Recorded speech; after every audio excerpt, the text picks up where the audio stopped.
ప్రభునామమునకు మహిమ కలుగును గాక. దేవుని యొక్క మాటలు కొన్ని విందాం. నూతన నిబంధన గ్రంథములో వరాల గురించి ఉన్నది. 9 వరాలు.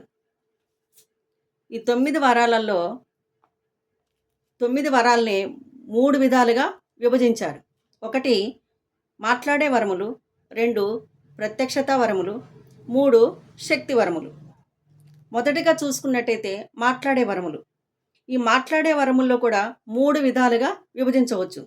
భాషలు మాట్లాడే వరము, భాషలకు అర్థం చెప్పు వరము, ప్రవచన వరం. చూడండి, దేవుని బిడ్డలుగా మనము భాషల్లో మాట్లాడాలని చాలా వరకు ఆశ కలిగి ఉంటాం.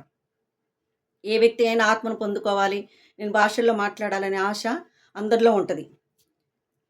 అది మన ఆసక్తిని బట్టి, మన భారాన్ని బట్టి, నువ్వు చేసే ప్రార్థన బట్టి దేవుడు నీకు ఇస్తాడు.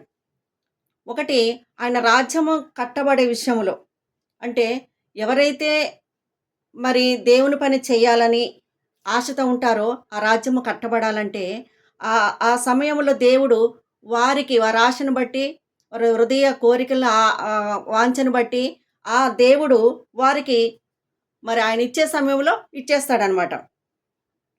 చూడండి, భాషల్లో మాట్లాడే వ్యక్తుల యొక్క పరిస్థితి మారిపోతుంది.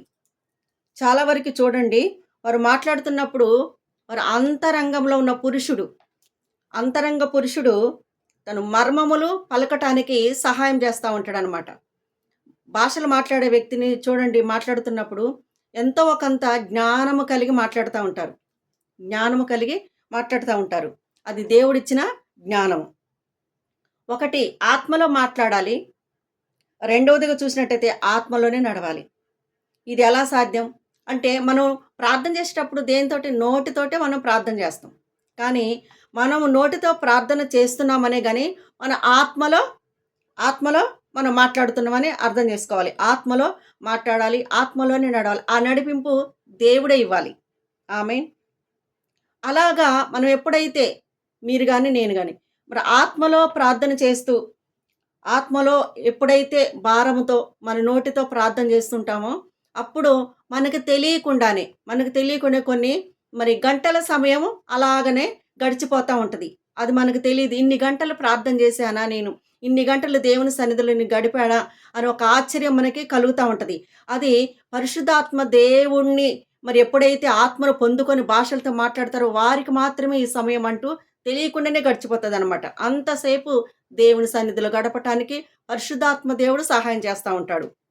భాషలకు అర్థము చెప్పు ప్రభువా, భాషల్లో మాట్లాడాలి, భాషలకు అర్థం చెప్పు ప్రభువా అని మనం అడగాలి. మత్తయి సువార్త 7:7లో కూడా అడుగుడి మీకు ఇయ్యబడను. భాషలకు అర్థం చెప్పే ఆ వరాన్ని కూడా దేవుని యొద్ద నుంచి మనం పొందుకోవచ్చు. ప్రవచనావరం, దీంట్లోనే ప్రవచనావరం. అంటే నిన్ను నువ్వు కట్టుకోవటానికి ఈ ప్రవచనావరం ఉపయోగపడుతుంది, సహాయం చేస్తుంది. నీ కుటుంబాన్ని కట్టుకోవటానికి ఈ ప్రవచనవరం సహాయం చేస్తుంది. ఇంకొకటి చూసినట్టయితే గనక సంఘ క్షేమాభివృద్ధి కొరకు ప్రవచనవరము సహాయం చేస్తూ ఉంటుంది అనమాట. ఈ 3 మన జీవితంలో జరిగినట్లయితే గనక భాషల్లో మాట్లాడాలి, భాషలకు అర్థం చెప్పే వరమును పొందుకోవాలి, దేవుని అడిగితే ఇస్తాడు. 3వదిగా ప్రవచనవరం. ఈ ప్రవచనవరం చాలా ఇంపార్టెంట్ది. ఎందుకంటే ప్రవచించేటప్పుడు జ్ఞానము కలిగి ఆత్మానుసారంగా మనలో నుంచి దేవుడు మాట్లాడాలి. మన సొంత మాటలు ఒక్కటి కూడా రావద్దు ప్రభువా అని చెప్పేసి మనం ప్రార్థన చేయాలి. ఈ ప్రవచన వరం దేవుడు మాత్రమే మాట్లాడగలుగుతాడు అనమాట. మనలో నుంచి మనం బలహీనమే, కానీ ఆయన మాట్లాడాలి. ఆయన మాట్లాడితే ఏదైనా అది అసాధ్యమైన సాధ్యంగా జరుగుతుందన్నమాట. ఇలాగా వరాలు పొందుకోవాలనే ఆశ చాలా వరకు ఉంటుంది దేవుని పిల్లలలో. కానీ ఆ సమయంకి వచ్చేసరికి ప్రార్థన చేయలేకపోతారా, ఏంటో తెలియదులే. కానీ చాలా వరకు ఆత్మతో నింపబడాలి, భాషలతో మాట్లాడాలి, భాషలతో ఎక్కువసేపు మాట్లాడాలన్నమాట. భాషలతో ఎక్కువసేపు మాట్లాడి కొద్దిసేపు ప్రార్థన చేయాలి. తెలుగులో భాషలు ఎక్కువ మాట్లాడాలి, కొద్దిసేపు ప్రార్థన చేయాలి. అప్పుడు భాషల్లో మాట్లాడే వారిని చూసినట్టయితే కనుక వారి పరిస్థితులు, వారి జీవితం చాలా వరకు మారిపోయినట్టుగా మనకి కనపడుతూ ఉంటుంది. మీరు గమనించండి. దేవుని నామానికి మహిమ కలుగును గాక. 9 వరాలు అంటే ఆత్మఫలములు పొందుకోవాలి, కృపావరాలు కూడా మనము కలిగి ఉండాలి ఈ రోజులలో, ఈ పరిస్థితులను బట్టి. మనకి ఎప్పటికప్పుడు మన దేవునికి ఆత్మచేత మనం నింపబడుతూ, భాషలతో మాట్లాడుతూ, ఎక్కువగా దేవుని సమయంలో మరి గడపటానికి పరిశుద్ధాత్మ దేవుడు సహాయం చేస్తా ఉంటాడు. ఈ భాషల్లో మాట్లాడే వరం పొందుకున్నప్పుడు ఎక్కువ సేపు మనం సమయాన్ని మనకు అర్థం కాదు. ఇన్ని గంటలు చేశామా? ఒక గంట సేపు చేశామా? ఒక 2 గంటలు చేశామా ప్రార్థన? అనేసి మనకే ఆశ్చర్యం కలుగుతా ఉంటదనమాట. భాషల్లో మాట్లాడండి, ఆత్మతో నింపబడండి, భాషల్లో మాట్లాడండి. మరి నీ కుటుంబాన్ని నువ్వు కట్టుకోవచ్చు, నీ ఆత్మీయ జీవితాన్ని కట్టుకోవచ్చు. సంఘ క్షేమ అభివృద్ధి కొరకు గూడా నువ్వు వాడబడొచ్చు. దేవుని నామానికి మహిమ కలుగును గాక. ఆమేన్.